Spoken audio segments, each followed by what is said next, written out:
dan buahnya juga tadi berapa ya? Tadi total tadi, nah 5 porsi kalau di US, kalau di UK sepertiga piring itu merepotkan bagi mereka. Pertama merepotkan mendapatkannya, kedua ya orang cenderung untuk sudah malas untuk makan yang cukup banyak gitu. Kemudian kecenderungan konsumsi makanannya mengarah kepada kaya lemak dan kaya gula, tetapi rendah zat pati, nah, atau zat yang mengandung serat yang lain. Nah, ini belum sampai pada permasalahan penggunaan zat pati yang indeks glikemik rendah dan indeks glikemik tinggi ya. Kita sudah masih di mix gitu aja. Nah, di negara maju terjadi suatu penurunan tajam konsumsi sereal dan kentang dan peningkatan konsumsi daging, makanan berbasis susu atau dairy food, gula dan makanan yang bergula tinggi lainnya. Nah, akibat pola makan yang tidak seimbang itu muncullah penyakit-penyakit kronis yang disebut sebagai lifestyle disease atau penyakit gaya hidup. Jadi gaya hidup kita itu cenderung sebenarnya tidak sehat. Nah, kemudian juga ada kecenderungan orang itu pingin makan enak tapi tetap sehat. Dan kemudian di sisi lain orang memandang makanan sehat itu tidak enak. Ya, contohnya misalnya kalau makanan sehat itu termasuk kita mengurangi jumlah garam, jumlah gula. Otomatis nanti rasanya akan tidak sama. Ya. Kalau yang terbiasa dengan kadar gula tinggi pasti akan menyebut kadar gula dan kadar gula tinggi itu nanti akan menyebut makanannya jadi tawar. Atau kalau di kita sering pada menyebut ini makanan rumah sakit gitu aja. Nah, sehingga muncul dua opsi. Ya, sebenarnya opsi ini sebenarnya awalnya ke pemerintah dulu adalah penyediaan pangan yang terfortifikasi. Ya. Artinya misalnya kalau di Eropa sudah biasa sebenarnya gandum yang dipakai untuk pembuatan apa itu roti atau untuk bahan pangan yang lainnya misalnya pasta itu biasanya sudah difortifikasi dengan vitamin. Ya, bisa vitamin B kompleks dan kemudian vitamin-vitamin lainnya vitamin D misalnya itu juga masuk. Ya. Dan juga mineral, istilahnya difortifikasi. Tetapi itu dalam skala masif itu sebenarnya cukup berat. Nah, sehingga kemudian pilihan kedua itu adalah menyediakan produk suplementasi zat gizi dan zat lain yang mendukung kesehatan. Nah, ini dalam bentuk lain. Bentuk lain itu yang kemudian biasanya dikonversi dalam bentuk pharmaceutical atau sediaan farmasi. Nah, makanya kemudian muncul zat-zat itu yang kemudian dibentuk kapsul, tablet, dan sebagainya. Nah, minuman kesehatan. Nah, itu adalah bagaimana terbentuknya atau apa itu lahirnya kemudian suplemen kesehatan. Jadi awalnya memang dari negara-negara barat yang punya kecenderungan untuk kesulitan. Nah, bagaimana dengan Indonesia? Secara umum sebenarnya Indonesia itu untuk mengkonsumsi kayak sayur, buah itu sebenarnya masih relatif mudah. Karena kita memang sumbernya, jadi cukup banyak. Akan tetapi permasalahannya sama, kemudian masalah adanya malas untuk makan itu, dan juga yang anggapan bahwa itu merepotkan. Dan yang satu lagi tidak menunjukkan apa itu taraf hidup katanya. Jadi kalau orang yang taraf hidupnya sudah tinggi, mestinya sudah konsumsinya ke suplemen-suplemen kesehatan. Sehingga meskipun suplemen kesehatan itu harganya mahal, di Indonesia tetap dibeli. Ya walaupun kalau kita sebut sebenarnya agak irasional juga. Karena kita masih dapat. Sehingga contohnya waktu kami membahas suplemen kesehatan yang mau beredar di Indonesia, yang impor, itu kita hitung sebenarnya dari EDI, aluan acceptance daily intake-nya, itu sebenarnya di Indonesia belum kurang. Jadi masih tercukupi dari pangan. Tetapi tidak tahu itu ditawarkan dan ternyata laku di Indonesia. Jadi sebenarnya kita nggak butuh, tapi tetap aja ada yang membeli suplemen kesehatan yang walaupun harganya mahal sebenarnya, sangat mahal. Nah, sebenarnya diharapkan kalau dari kita itu munculnya suplemen-suplemen yang memang berasal dari eh, apa itu produksi dalam negeri sendiri sebenarnya. Ya, nanti ada kekhasan misalnya munculnya yang produk-produk yang sebenarnya tadinya masuk ke kriteria obat bahan alam atau jamu bisa juga dimasukkan ke dalam suplemen kesehatan kita.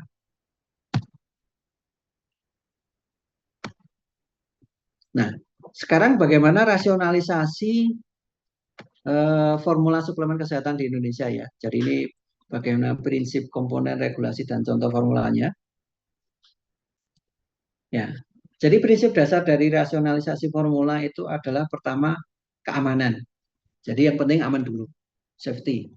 Jadi bahannya eh, minimal adalah food grade atau pharmaceutical grade, kemudian bebas racun, tidak menyebabkan efek toksik atau efek samping yang berbahaya. Kedua, punya efikasi yang mendukung klaim kesehatan yang diajukan. Ketiga, mutunya stabil, konsisten, dan terstandar. Nah, ini nanti ada beberapa, ada contoh yang bahwa sediaan suplemen kesehatan itu belum tentu stabil. Karena komposisinya seperti yang sudah kita bahas di minggu kemarin cukup beragam. Dari yang zat murni sampai yang masih ekstrak. Nah, kemudian sesuai dengan regulasi atau compliance dengan regulasi. Ya, sehingga minimal itu teregistrasi di Badan POM dan kemudian terawasi oleh Badan POM. Nah, ini kalau regulasi dari Badan POM yang diizinkan bahan-bahannya seperti ini, mineral, vitamin, herbal tertentu. Nah, sebenarnya juga produk dari pangan olahan, misalnya hidrolisat kolagen dan sebagainya, itu juga masuk. Dan tidak memasukkan bahan yang dilarang, seperti narkotika, psikotropika, hormon, obat kimia, itu tidak masuk. Obat kimia yang dimaksud sini sebenarnya tidak semuanya, karena nanti obat kimia juga ada, tetapi maksudnya obat kimia itu dalam artian negatif. Misalnya ada phenylbutazon atau masuknya antidepresan atau sildenafil ya, yang itu punya efek farmakologi yang kuat. Kemudian klaim kesehatan itu hanya mengklaim pada fungsi kesehatan secara umum. Ya. Jadi tidak untuk menyehatkan orang sakit, tapi memang ini adalah untuk menjaga kesehatan orang yang memang sudah sehat atau dalam proses menuju pengembalian dari setelah sakit. Ya. Jadi contohnya ini membantu memelihara daya tahan tubuh itu adalah untuk menjaga kesehatan saja, tidak untuk menyembuhkan. Nah, untuk komponen dalam formulanya, secara umum pharmaceutical pasti ada komponen aktifnya, yang tadi sudah kita sebut di depan, vitamin, mineral, herbal, probiotik, dan sebagainya. Kemudian ada eksipien atau zat tambahan, bisa pengisi, pengikat, pelarut, penstabil, oregon odoris atau pemberi aroma, pemberi rasa, dan sebagainya. Kemudian dari sisi dosis, harus sesuai dengan batas minimum dan maksimumnya dari Badan POM atau hasil dari harmonisasi ASEAN. Ya, termasuk kemarin juga tidak boleh tercantum adanya negatif list misalnya. Kemudian tidak ada interaksi bahan. Jadi harus menghindari terjadinya interaksi. Contohnya misalnya gini, dari bahan alam yang mengandung flavonoid itu biasanya akan sangat sensitif bila bersamaan dengan logam-logam tertentu, misalnya aluminium, zinc, magnesium misalnya. Nah, sehingga karena nanti mereka akan membentuk apa itu ikatan kelat yang pasti menjadi tidak aktif lagi. Nah, itu harus dihindari. Nah, sehingga di sini komponen formula ini biasanya kita harus melakukan pengkajian. Ini kebetulan tadi pagi, saya dari pagi sampai jam 11 rapat dengan Badan POM di bagian sebelum mengkaji beberapa usul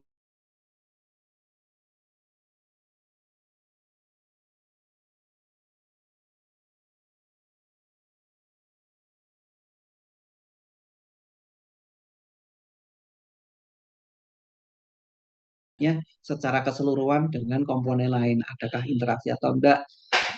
Kemudian kalaupun ada interaksi, misalnya interaksinya membahayakan atau tidak dan sebagainya. Ya.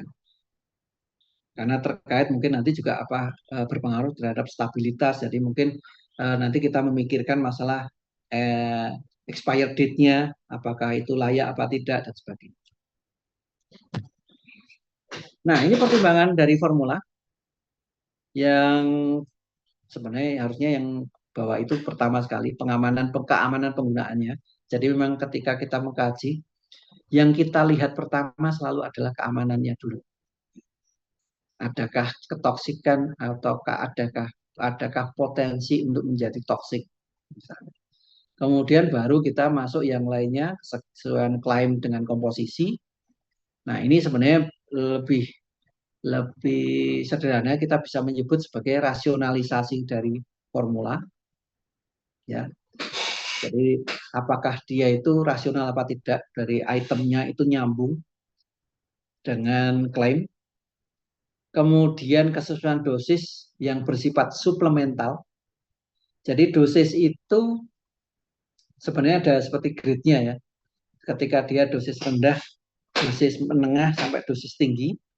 Yang jelas biasanya dosis menengah sampai tinggi itu umumnya sudah masuk kriteria sebagai obat konvensional. Nah, suplemen kesehatan biasanya menggunakan pada kisaran dosis yang rendah. Hanya pada perkecualian tertentu saja yang sampai pada batasan dosis menengah. Ya, umumnya terkait dengan bahwa margin keamanannya cukup tinggi. Kenapa? Kenapa kok itu menjadi suatu hal yang concern? Karena yang namanya suplemen kesehatan itu konsumsinya itu tidak bisa diatur. Orang bisa meskipun diarahkan bahwa dia hanya boleh minum sekali sehari, bisa saja dia minum 2 kali, bisa minum 3 kali. Terutama untuk produk-produk seperti minuman kesehatan. Contoh aja begini, kalau Anda biasa mengkonsumsi vitamin C dosis tinggi, yang sudah 1000 mg itu, cukup banyak orang yang merasa tidak mantap dengan 1000 mg, sehingga kemudian sekali serving dia menggunakan sampai 2 gram atau 2000 mg. Ya, itu sudah bagian dari bahwa bukan penyalahgunaan, pengguna salahan. Jadi dia menggunakan secara salah, tapi tidak menyalahgunakan karena memang itu sesuai dengan harapannya dia. Tetapi tidak sesuai dengan apa itu namanya resiko keamanan. Kemudian harus jelas target konsumennya, apakah anak, dewasa, lansia, dan ibu hamil, karena itu menyangkut nanti terkait dengan dosis juga. Dan kemudian kombinasi bahan harus punya bukti ilmiah. Jadi sebenarnya nggak cuma kombinasi bahan. Jadi bahannya apakah punya apa itu namanya bukti ilmiah. Dan pada dasarnya biasanya suplemen kesehatan itu sangat jarang yang isinya cuma tunggal. Sebagian besar adalah dalam bentuk campuran. Ya, bisa berisi macam-macam. Nah, ini contoh aja. Ini sebenarnya baru kita bahas tadi pagi. Kebetulan saya ada datanya, saya masukkan saja. Ini contoh ekstrak dari Sium erinaceus. Ya, ada yang apa itu namanya pengusaha yang bermaksud memasukkan ini dalam formula. Cuma permasalahannya dosis yang diambil adalah di dosis yang layak apa tidak. Jadi ini saya contohkan tadi bahwa ada dosis rendah, menengah atau sedang, kemudian dosis tinggi dan sangat tinggi. Nah, kita akan melihat pertama dari efek samping dulu. Jadi yang kita melihatnya paling paling kanan dulu. Ya. Biasanya dosis rendah itu umumnya aman, sangat jarang yang ada efek samping. Nah, ini khusus dan kemudian sedang pun biasanya juga belum ada efek samping. Tapi khusus untuk herisium ini ternyata di dosis menengah itu sudah muncul efek samping meskipun ringan. Jadi itu ada gangguan mual, gangguan gastrointestinal, diare ringan, dan sakit kepala. Dan kemudian pertanyaan berikutnya adalah kecocokan dengan efek positif yang diklaim. Nah, ini ada dukungan kognitif ringan, antioksidan, imunomodulator dasar. Nah, ini cocok untuk pemeliharaan. Kemudian tapi dosis sedang itu arahnya cukup jadi bisa bergeser. Jadi dia untuk peningkatan memori dan fokus, mendukung nerve growth factor, perbaikan mood ringan, dan dukungan pencernaan sebagai probiotik. Nah, itu akan berubah. Nah, kalau sudah masuk dosis tinggi, itu sudah pasti itu masuknya ke obat konvensional. Nah, ini tadi yang berarti pertimbangannya apakah antara ke dosis rendah apa dosis sedang. Nah, akhirnya apa itu sarannya adalah masuk ke dosis yang rendah. Karena dosis sedang sudah muncul adanya efek samping meskipun dalam apa itu namanya bisa disebut efek samping yang masih cukup ringan. Ada pertanyaan sampai sini?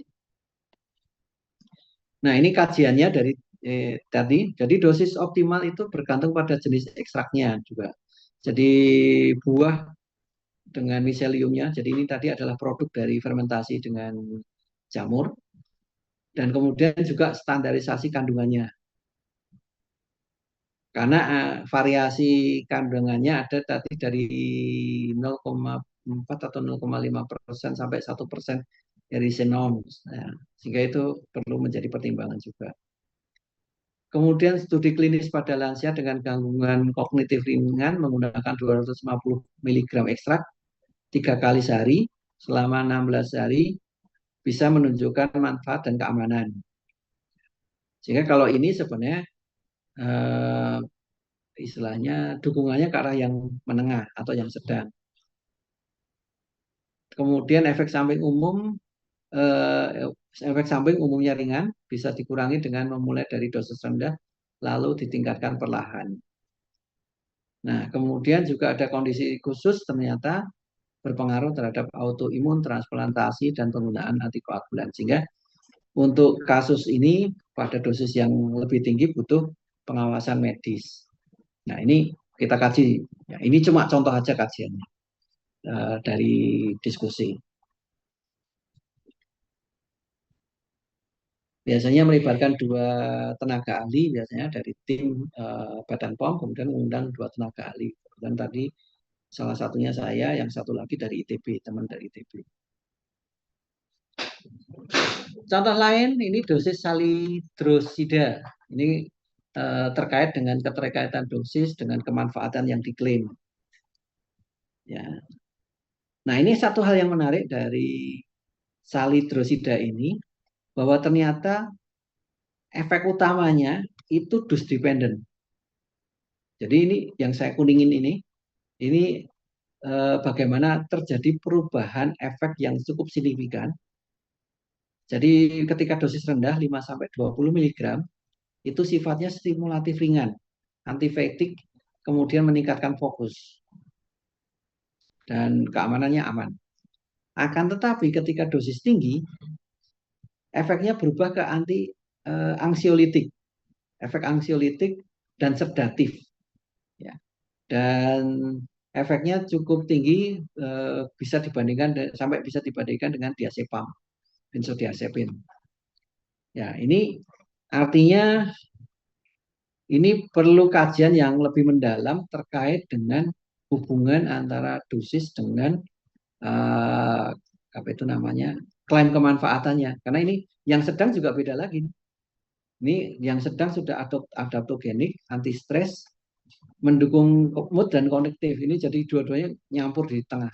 Ini agak membingungkan sebenarnya kalau sampai muncul contoh-contoh bahan yang seperti ini. kita akan sangat kesulitan untuk menjustifikasi dosisnya berapa. Tetapi tadi akhirnya kita mengambil pada eh, kata kuncinya ini dari anti stres. Kalau sudah mencapai anti stres, artinya dia memiliki efek sebagai antidepresan. Kalau punya efek sebagai antidepresan, ya itu sebenarnya memang sudah tidak layak untuk masuk suplemen kesehatan di Indonesia. Ya, itu aja sebenarnya tadi yang menjadi pembahasannya. Nah, seperti itulah yang biasanya kita kerjakan. Kita mengkaji, mengklaim, menilai data seperti ini, kemudian kita diskusikan di forum. Nah, kajiannya ini kalau di pasaran dosisnya 200 sampai 600. Ini kalau dibandingkan dengan tadi 200 sampai 600 itu sudah masuk pada dosis. Tapi ini berbeda ya. Tadi dosisnya adalah dosis ekstrak, kalau ini dosis salidrosit murni. Dan kadarnya sebenarnya kalau salidrosit murni itu di ekstrak itu sekitar 1%. Kalau 1% berarti kalau sampai 600 itu cuma setara dengan 6 miligram. Berarti dia cuma masuknya di diet rendah, itu dosis rendah atau suplemen ringan.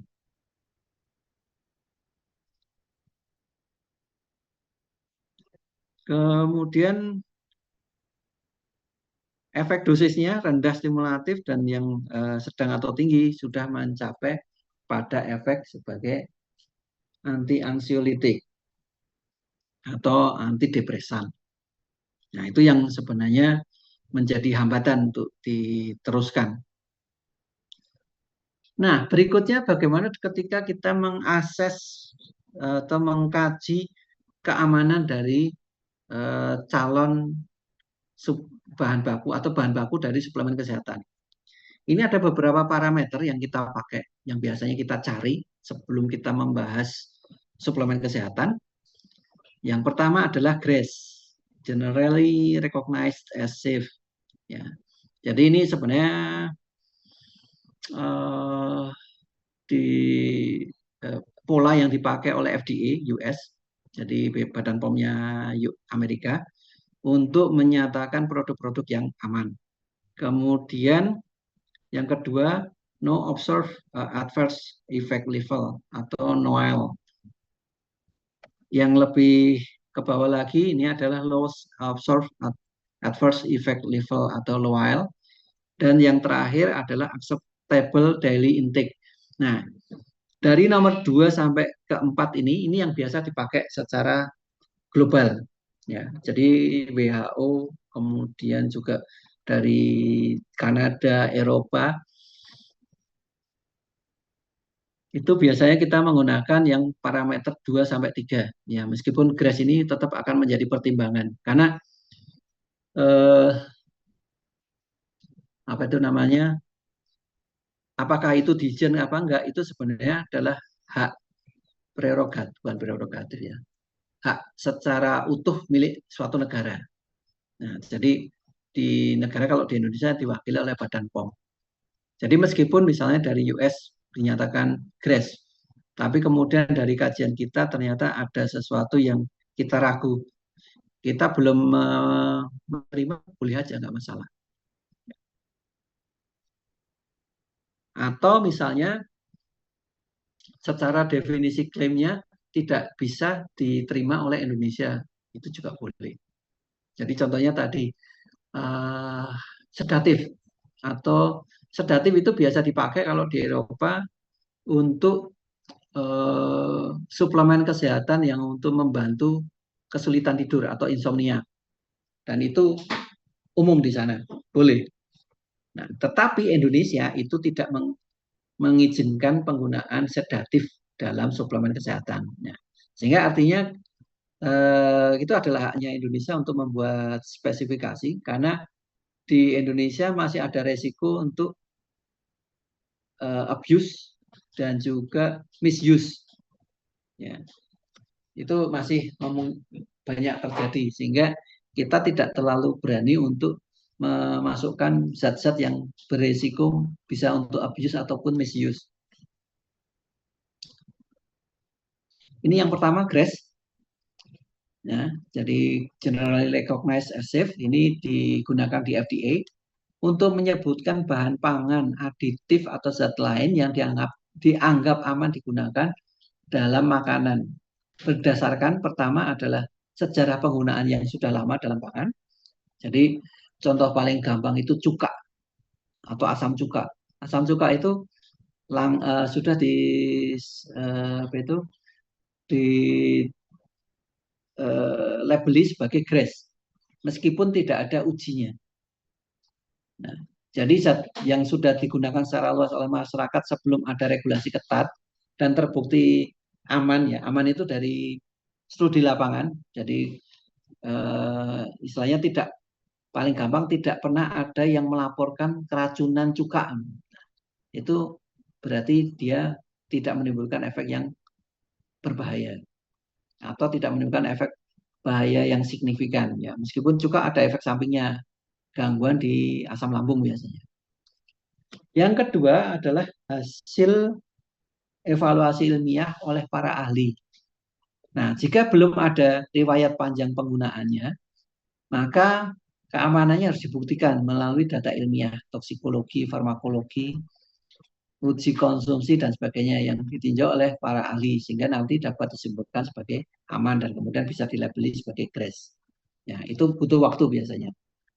Ya, FDA biasanya akan memberikan secara periodik daftar-daftar baru yang masuk GRAS atau yang tadinya masuk GRAS tapi kemudian dikeluarkan juga ada. Nah, parameter kedua adalah NOAEL. Ya, jadi ini adalah batas terendah dalam uji. Jadi ini NOAEL itu adalah menggunakan hasil uji toksikologi dan yang digunakan itu adalah dosis tertinggi yang tidak menimbulkan efek merugikan yang bermakna dibandingkan kontrol. Ya. Cara mendapatkannya itu adalah dengan pertama ada uji praklinik dengan spesies yang paling relevan, yang paling sering dipakai adalah tikus atau mencit.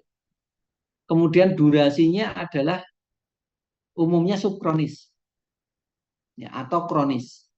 Jadi kalau menggunakan tikus itu subkronis itu 90 hari, kalau kronis itu 9 bulan. Kemudian rute pejanan yang sesuai, oral misalnya. Jadi kalau penggunaan oral ya berarti pejanannya harus oral. Kalau digunakan topikal juga harus topikal. Kemudian menentukan endpoint dari adverse, ya, jadi efek sampingnya. Apakah itu kematian atau gejala toksik yang lainnya, meskipun hanya sekedar diare. Berikutnya adalah patologi. Jadi ada pengamatan terhadap nggak cuma histo, ya. Jadi ini berat organ dan histopatologinya kurang lengkap itu. Kemudian juga kimia darahnya atau hematologi, reproduksi, perkembangan, dan kemudian neurotoksik dan lain-lain. Dan semuanya itu harus dengan pengujian secara statistik hasilnya, kesesuaiannya untuk bisa diterima datanya sebagai sahih. Jadi misalnya kecukupan sampel, jadi misalnya uji rata-rata minimal adalah 5 kalau uji praklinik, dan kemudian dia harus memprediksi kalau misalnya nanti ada kematian bisa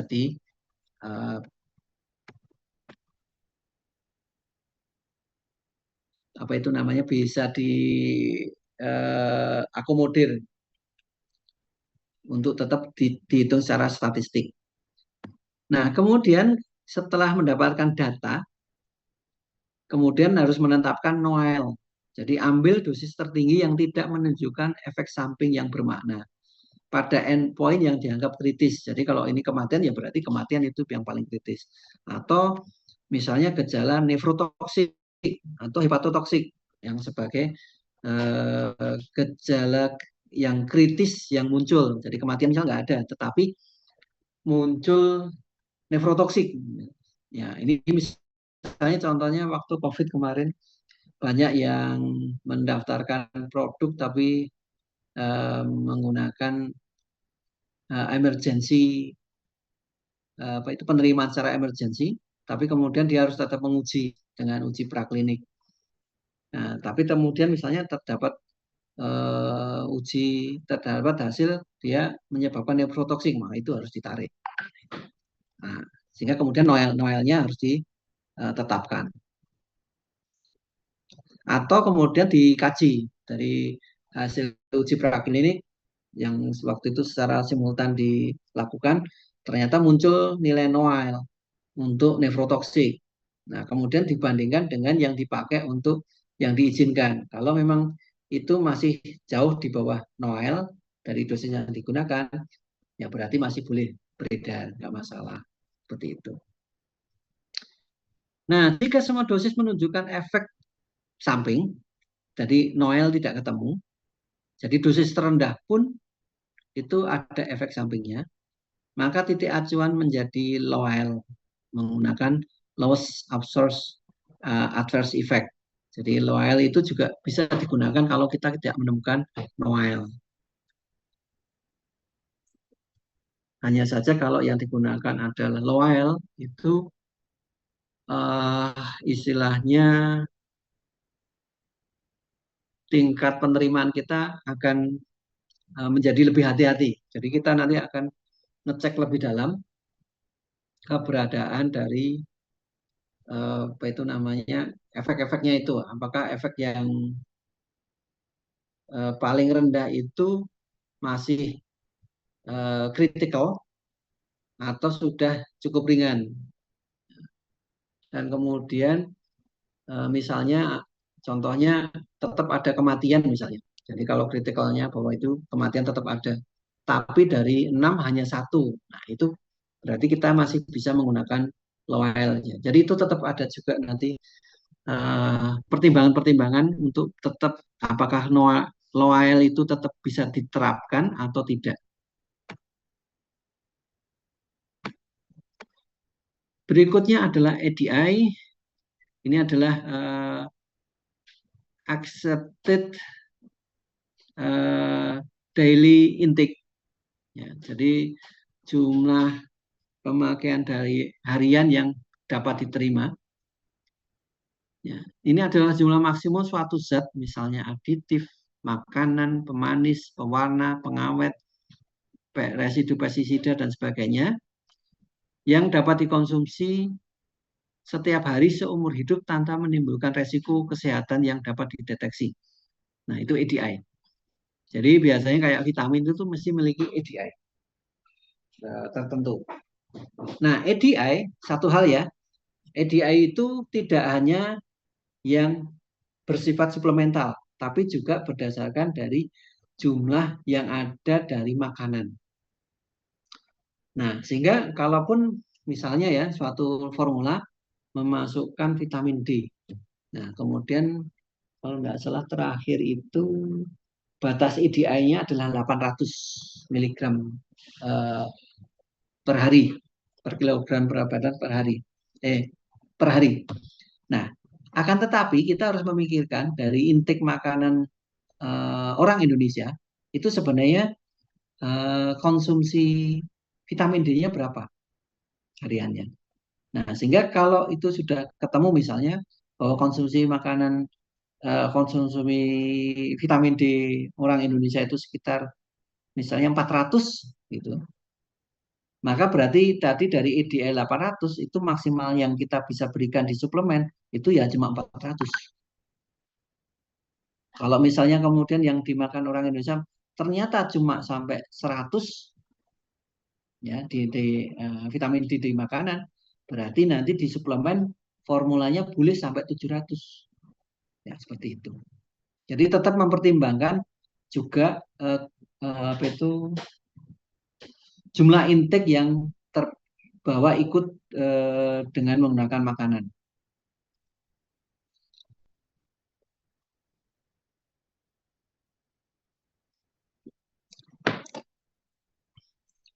Nah, dan satu catatan ya, bahwa di situ eh, kita harus cukup berhati-hati dalam menghitung karena itu akan digunakan dengan asumsi seumur hidup tidak menimbulkan resiko yang dapat dideteksi. Itu harus dicatat dengan benar. Makanya kita kalau yang ketemu cuma Noel dan kemudian kita harus menghitung ADI, maka kita harus hati-hati mengkaji dulu Noelnya didapat dengan sahih apa tidak. Ya. Jadi nilai ADI itu sebenarnya diturunkan dari Noel. Ya. Dengan rumus adalah ADI adalah Noel dibagi faktor keamanan. Nah, faktor keamanan itu nanti saya bahas di belakang, ada contohnya. Itu adalah untuk mengantisipasi faktor-faktor yang menyangkut keamanan. Jadi masalah misalnya kalau konversinya dari mencit ke manusia, dari tikus ke manusia, itu nanti akan beda faktor keamanannya. Atau kemudian ujinya dari subkronis ke kronis, itu nanti juga faktor keamanannya jadi akan berbeda lagi. Dan juga ada faktor antar individu manusia. Jadi kita sudah mengenal dengan baik antara orang Asia dengan Kaukasit Eropa itu beda kapasitasnya. Di satu di satu titik ada yang mereka lebih kuat, ada di titik lain mereka lebih lemah dari kita. Nah, sehingga itu masuk dalam faktor keamanan yang kalau di slide ini disebut sebagai uncertainty factor, itu sama dengan faktor keamanan. Nah, ini adalah perhitungan dari Noel ke, eh, ke nilai ADI dengan menggunakan faktor HED, Human Equivalent Dose.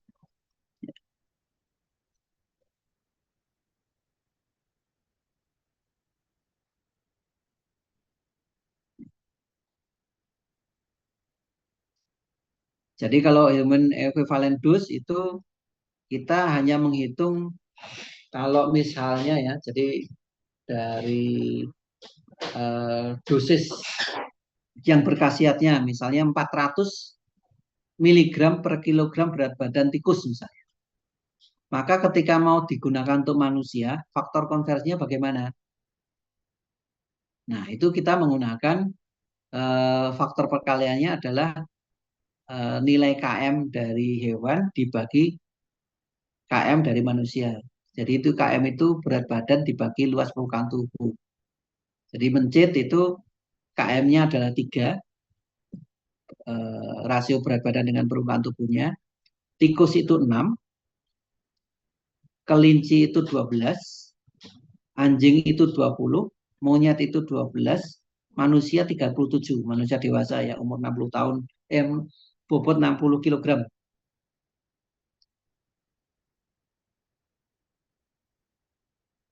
Nah, kemudian kita juga bisa menerapkan uncertainty factor ya untuk mendapatkan EDI. Jadi umumnya yang dipakai adalah angka 100 didapat dari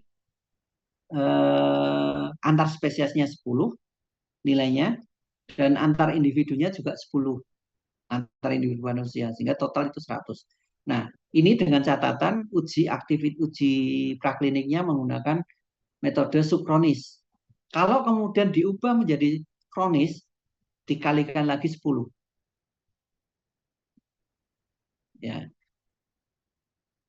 Kemudian dari konversi lagi dari eh, Loel ke Noel 3 sampai 10 nanti faktor ke tidak eh, uncertainty faktornya.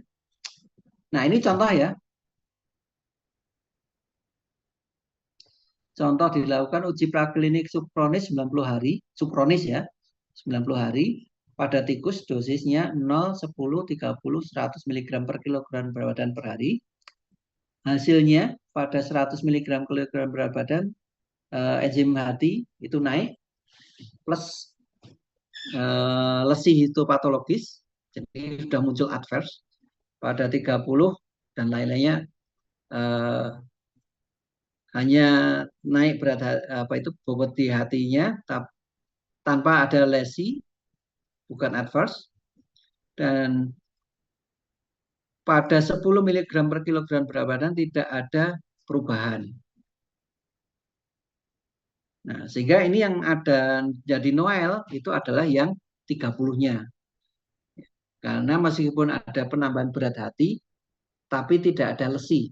Ya, ini kalau di sini dianggap adaptif itu memang pada kondisi tertentu ketika zat-zat yang perlu di metabolisme di hati itu meningkat, maka hati bisa mengalami perubahan adaptif untuk meningkatkan produksi enzim first pass effect. Ya, enzim CYP 450 misalnya, atau sitokrom P450 itu untuk melakukan metabolisme awal. Nah, itu sifatnya adaptif. Nah, sehingga di sini dianggap tidak ada efek samping. Itu pada 30 mg per kilogram berat badan. Atau Noelnya adalah 30. Nah, kalau kita mau mengkonversikan ke HED, ya, human equivalent dose-nya, itu kalau dengan metode HED, berarti menghitungnya adalah ini dari tikus ke manusia, tikusnya 6, manusianya 37. Nah, Noelnya 30. Tadi kan rumusnya sudah ada di atas tadi. Maka HED-nya adalah 30 kali 6 dibagi 37 atau 4,86 mg per kilogram berat badan.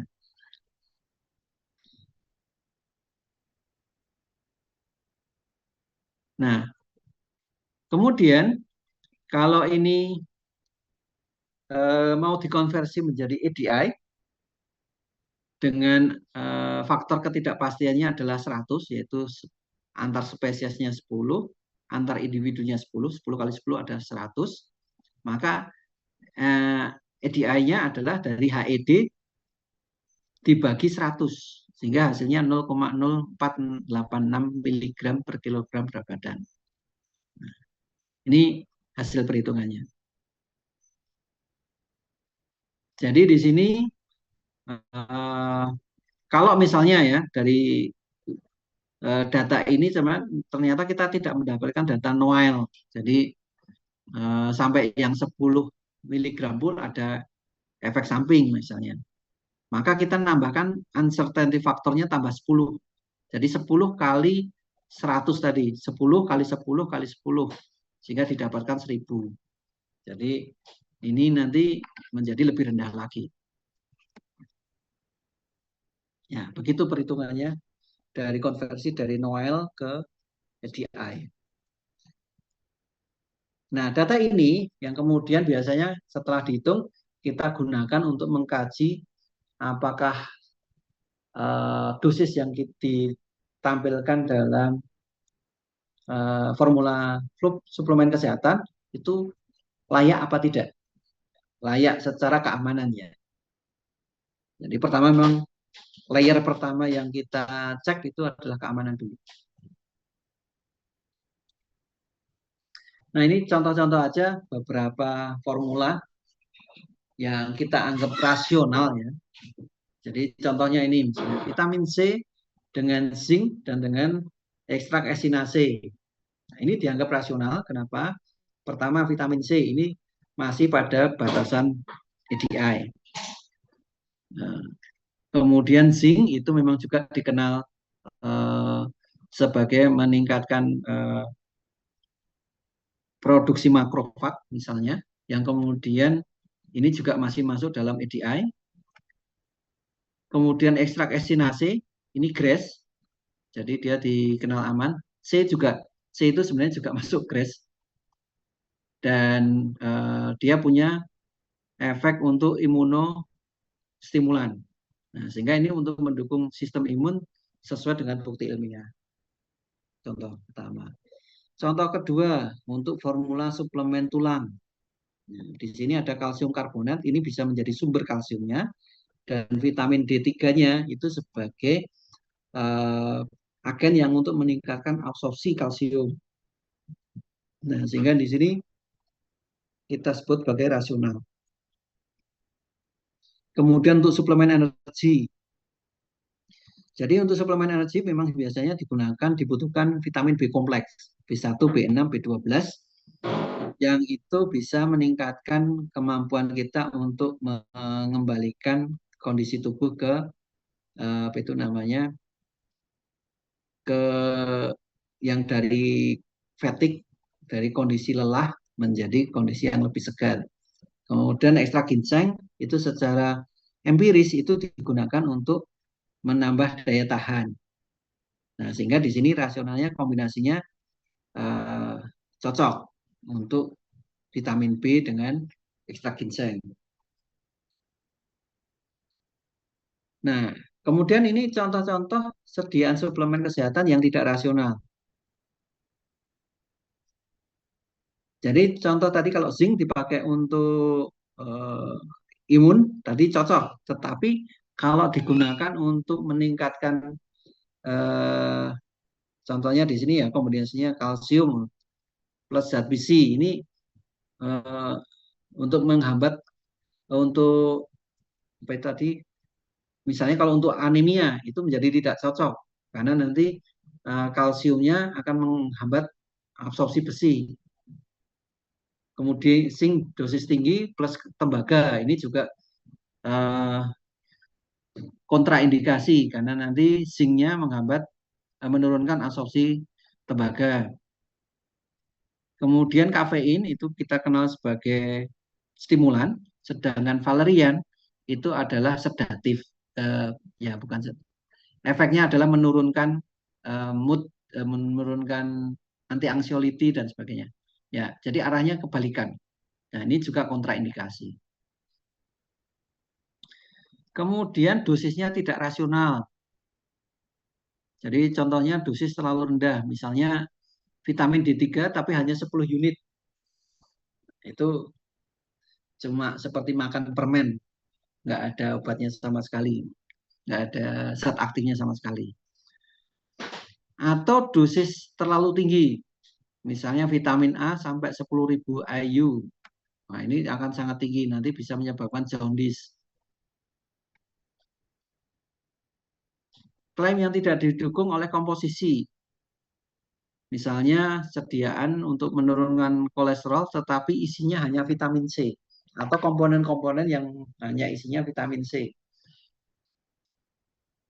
Atau ini klaim untuk anti cancer tapi isinya adalah jahe bubuk misalnya.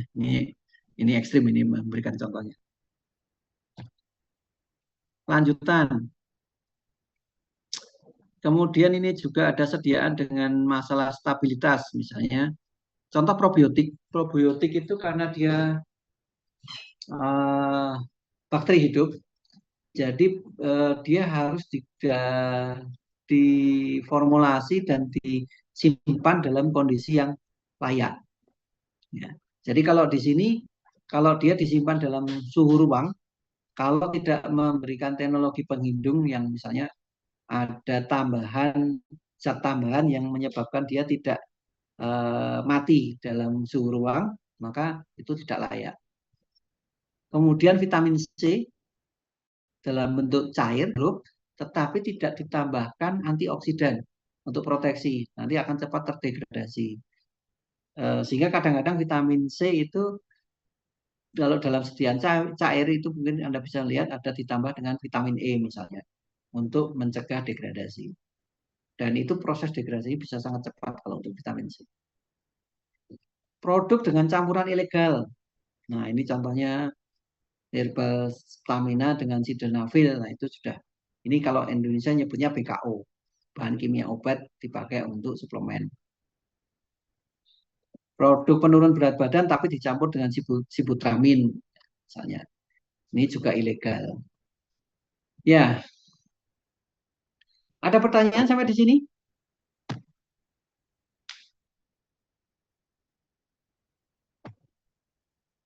Ya ini cuma ringkasan aja dari tadi contoh-contoh yang tidak rasional. Eh, jadi setiap kali sebenarnya masih sering yang diajukan itu tidak rasional. Salah satu yang juga menjadi tidak rasional adalah ketika kombinasinya itu sangat kompleks. Jadi kita pernah ketemu ada kombinasi suplemen kesehatan yang isinya ada sayur, ada buah, ada vitamin, ada mineral. Sehingga kemudian klaimnya menjadi istilahnya klaimnya yang menjadi tidak rasional. Karena dengan jumlah yang cuma sedikit sedikit sedikit sedikit tetapi macamnya sangat banyak itu kemungkinan besar tidak akan menimbulkan efek yang atau tidak menimbulkan manfaat bagi penggunanya. Oke, saya kira itu yang bisa saya sampaikan hari ini. Silakan kalau ada pertanyaan. Coba saya share lagi presensinya. Kalau tadi ada yang mau nyoba lagi.